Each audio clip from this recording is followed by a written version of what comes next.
இப்போ திடீர்னு இந்த கோல்டு வந்து ஒரு பீக்ல இருந்தது. வரலாற்று காணாத உச்சம் அப்படின்லாம் நியூஸ்ல போட்டுட்டுருந்தாங்க.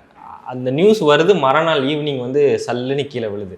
அந்த கோல்டு விழுது, அதோட சேர்த்து அதுக்கும் கீழ சில்வர் விழுது. இதுக்கு என்ன காரணமா இருக்கும் சார்? மக்களுடைய மனநிலை தான் எப்பயுமே காரணம்.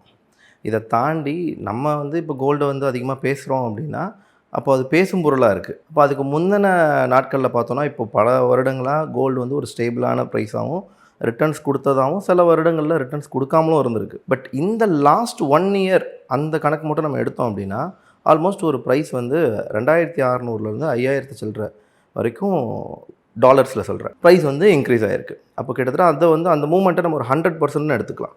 அப்போ அந்த பிரைஸ் ஒரு $2600லேருந்து $5600 வளருது அப்படின்றப்போ, அத நம்ம ஓவரால் அந்த டிஸ்டன்ஸ் கால்குலேட் பண்ணா, ஒரே மாசம் இந்த 2026 ஆரம்பிச்சு, ஒரே மாசத்துல சுமார் 50% இறங்கியிருக்கு. ஓவரால் அந்த டிஸ்டன்ஸோடைய பிரைஸ் நம்ம கால்குலேட் பண்ணா, ஆவரேஜ் நம்மளுக்கு 50% இறங்கியிருக்கு.